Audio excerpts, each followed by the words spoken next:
കാസർഗോഡ് കാറ്റംകവലയിൽ അയ്യപ്പ ഭക്തർ സഞ്ചരിച്ച ബസ് മറിഞ്ഞ അപകടം, ഒരാൾ മരിച്ചു. മൈസൂർ സ്വദേശി ഹരീഷാണ് മരിച്ചത്. 46 പേർക്ക് പരിക്കേറ്റു. 5 പേരുടെ നില ഗുരുതരമാണ്. കർണാടകയിൽ നിന്നുള്ള തീർത്ഥാടക സംഘം സഞ്ചരിച്ച ബസ്സാണ് മറിഞ്ഞത്. അരുൺ പൂപ്പറമ്പ സംഭവ സ്ഥലത്തുണ്ട്. അരുൺ പൂപ്പറമ്പ, സംഭവ സ്ഥലത്തേക്ക് എത്തുമ്പോൾ എത്ര വലിയ അപകടമാണ്? പരിക്കേറ്റവർക്ക് എങ്ങനെയുണ്ട്?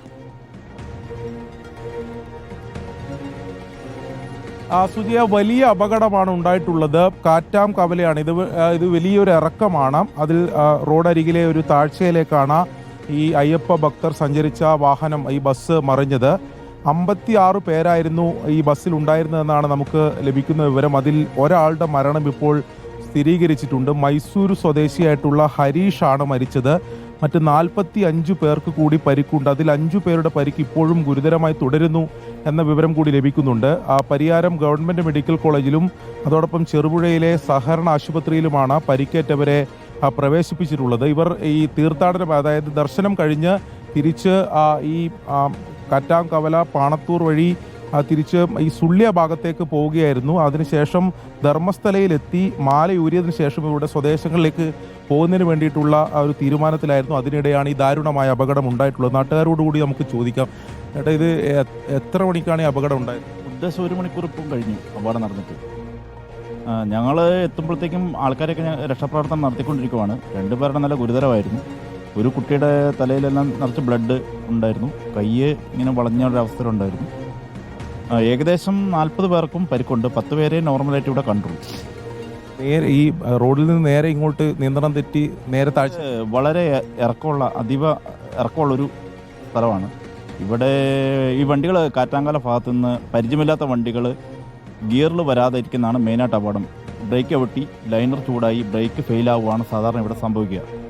ഈ മുമ്പും അവിടെ ഉണ്ടായിട്ടുണ്ട്. ഉണ്ട്. കഴിഞ്ഞ ഇതേ സുജയ, ഇതിന് മുമ്പും ഇവിടെ അപകടം ഉണ്ടായിട്ടുണ്ട് എന്നതാണ് പറയുന്നത്. കഴിഞ്ഞ ആ പ്രദേശത്തിന്റെ ഒരു പ്രത്യേകത എന്താണ് അരുൺ പൂപ്പറമ്പ? ബസ് ഇപ്പോൾ കാറ്റംകവല ഭാഗത്ത് മറിയുകയാണല്ലോ ചെയ്തത്. അവിടുത്തെ ഒരു വഴി എങ്ങനെയാണ്? താഴേക്ക് പതിക്കുകയായിരുന്നോ?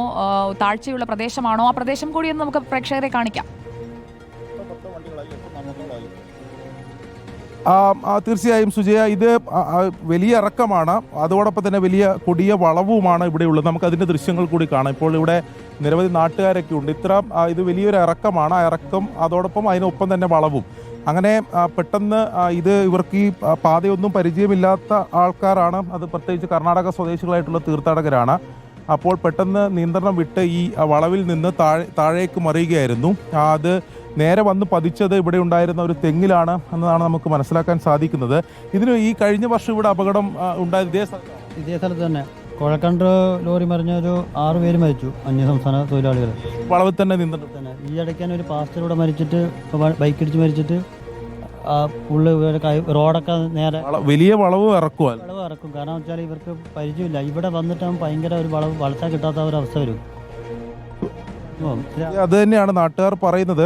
വലിയ വളവും അതോടൊപ്പം തന്നെ വലിയ ഇറക്കവും. പെട്ടെന്ന് ഈ പരിചയമില്ലാത്ത ഡ്രൈവർമാർക്ക്, അതിൽ സഞ്ചരിച്ച ആളുകൾക്ക് ജീവൻ നഷ്ടപ്പെടാത്തത് ഭാഗ്യമെന്നേ വരുത്താൻ കഴിയുള്ളൂ. കാരണം നോക്കൂ, ബസ് മറിഞ്ഞു കിടക്കുന്നത് കണ്ടില്ലേ? നമ്മുടെ രഞ്ജിത്ത് മന്നിപ്പാടിയുടെ ദൃശ്യങ്ങൾ നമ്മൾ കാണുകയായിരുന്നു. ആ ബസ് താഴേക്ക് വീണ് തലകുത്തനെ കിടക്കുകയാണ്. അതിനുള്ളിൽ ഉണ്ടായിരുന്ന തീർത്ഥാടകർ 50ഓളം തീർത്ഥാടകരുണ്ടായിരുന്നു. അതിൽ പരിക്കേറ്റവരിൽ ചിലരുടെ നില ഗുരുതരമാണ്. ബാക്കിയുള്ളവരെയും ആശുപത്രിയിൽ പ്രാഥമിക ശുശ്രൂഷകൾക്കൊക്കെ വിധേയമാക്കിയിരിക്കുകയാണ്. അരുൺ പൂപ്പറമ്പയാണ് സംഭവ സ്ഥലത്ത് നിന്ന് വിവരങ്ങൾ നൽകിയത്.